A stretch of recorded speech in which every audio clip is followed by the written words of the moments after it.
Hola, buen día, mil bendiciones. Estamos entrando a nuestra lección número 9, Jesús, el nuevo templo. Era inevitable que una intervención como la de la purificación del templo provocara una reacción inmediata en los que la presenciaron y demasiado sorprendente y revolucionario. Juan capítulo 2 versículos 17 al 25. Aquí tenemos dos reacciones. La primera es la de los discípulos que se acordaron de la palabra escrita allí en Salmos capítulo 69 versículo 9.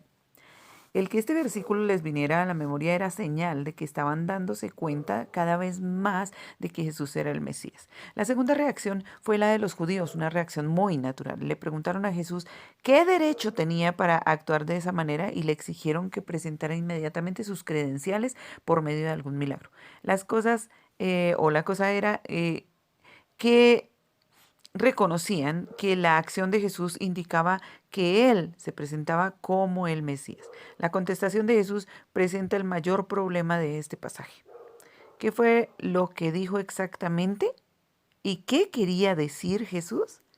Juan vio algo especial en las palabras de Jesús. Vio nada menos que una profecía de la resurrección. Fue solamente su propia experiencia del Cristo viviente lo que les mostró a- al cabo del tiempo toda la hondura de lo que había dicho Jesús en ese momento. Por último, Juan dice que creyeron la escritura. Juan se refiere a aquellas escrituras que se cernían sobre la iglesia primitiva. No permitirás que tu santo experimente la corrupción en Salmos 16:10. Pedro la citó el día del Pentecostés en Hechos capítulo 2 versículo 39. Pablo la citó en Antioquía en Hechos capítulo 13 versículo 35. Expresaba la confianza de la iglesia en el poder de Dios, en la resurrección de Jesucristo. Tenemos aquí la verdad importante de que nuestro contacto con Dios, nuestro acceso a su presencia, no depende de nada que podamos hacer con nuestras manos o diseñar con nuestras mentes. En las calles, en el hogar, en el trabajo, en las montañas, en las carreteras, en la iglesia, tenemos nuestro templo íntimo, la presencia de Cristo, de ese Cristo resucitado que está siempre con nosotros por todo el mundo. El que conoce a todos. Juan nos relata, aquí no nos relata, perdón, ninguna de las maravillas que realizó Jesús en Jerusalén aquella Pascua, pero Jesús hizo muchos milagros allí y hubo muchos que al contemplar sus obras creyeron en él. Le pregunta y un hombre a un pastor, ¿y cuál sería la pregunta para Juan? El pastor le dice, la pregunta que Juan está contestando aquí, si hubo muchos que creyeron en Jerusalén desde el mismo principio, ¿por qué no desplegó Jesús su bandera allí entonces y declaró abiertamente quién era él? La respuesta es, Jesús conocía demasiado bien la naturaleza humana y sabía que había muchos para los que él no era más que una maravilla de 9 días. Sabía que había muchos que se sentían atraídos por las cosas sensacionales que hacía. Sabía que no había nadie que entendiera el camino que había escogido. Sabía que había muchos que le habrían seguido mientras siguiera haciendo milagros y maravillas, señales, pero si empezara a hablarles del servicio y de la autonegación, de rendirse a la voluntad de Dios o de la cruz o la necesidad de asumirla, se le habían quedado mirando con una mirada ausente y le habrían dejado solo. Una de las grandes características de Jesús era que no quería seguidores que no supieran ni aceptaran clara y definitivamente qué implicaba el seguirle a él. Se negó a aprovecharse de la popularidad del momento, como algunos siervos, digamos, entre comillas, que hoy en día lo hacen. Buscan popularidad, pero no muestran al Cristo verdadero. Si se hubiera confiado a la gente de Jerusalén, le habría proclamado Mesías y allí entonces habría esperado la clase de acción material que esperaban que tomara el Mesías. Pero Jesús era un líder que se negaba a invitar a la gente a que aceptara hasta que hubieran comprendido lo que aquello implicaba.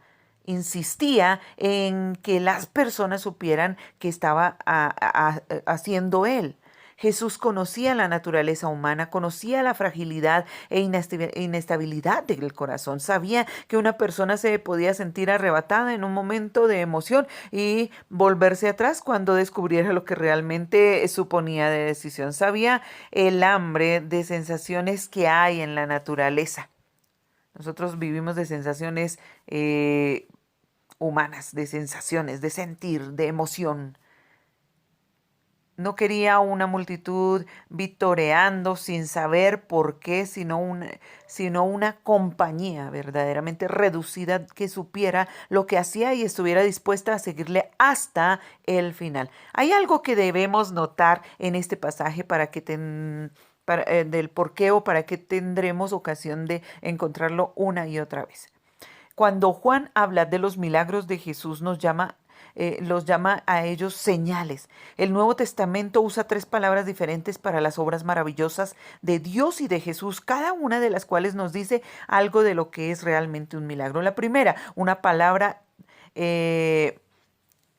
teras, que quiere decir sencillamente algo maravilloso, una palabra que no tiene absolutamente ningún significado moral, un truco de digitador, perdón, que podría ser un teras. Era simplemente algo inexplicable que le dejaba a uno boquiabierto. El Nuevo Testamento no usa nunca esta palabra solo refiriéndose a las obras de Dios o de Jesús. En segundo lugar, usa la palabra dinamis. Entonces, la primera teras, la segunda dinamis, que quiere decir literalmente poder. De ella deriva la palabra dinamita, que puede referirse a cualquier clase de poder extraordinario, del poder de crecimiento, de los poderes de la naturaleza, del poder de una medicina o del genio de hombre. Siempre tiene sentido un poder efectivo que produce resultados y que puede reconocer cualquier persona. Entonces tenemos 2, teras y dinamis. La tercera usa la palabra semeion, de la que se derivan semáforo, semántica y otras muchas que quiere decir señal. Es la palabra favorita de Juan. Para él, un milagro no era simplemente un hecho sorprendente, ni un resultado de un poder extraordinario, sino una señal. Es decir, le decía algo a la gente de la persona que lo había hecho, revelaba algo de su carácter, descubría algo de su naturaleza. Era una acción que permitía comprender mejor y más plenamente cómo era el que lo hacía. Lo más importante para Juan en los milagros era que decían algo acerca de la naturaleza y el carácter de Dios. Jesús usaba su poder para sanar a los enfermos, alimentar a los hambrientos, consolar a los afligidos, y el hecho de que Jesús usara su poder de esa manera era una señal de que Dios se preocupaba de los dolores, las necesidades de la humanidad. Hoy en día se preocupa por los dolores y necesidades tuyas, pero ya venció en la cruz del Calvario. Para Juan, los milagros eran señales de amor de Dios, el amor incomparable de Dios. Te invito a que apliques esta palabra en tu vida y digas: Señor, usa el semeion, sé alerta para mi vida.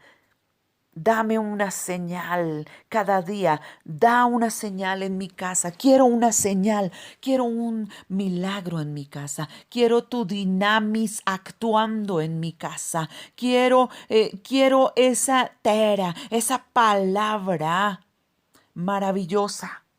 Te adoro, te exalto, te doy gracias, precioso Rey.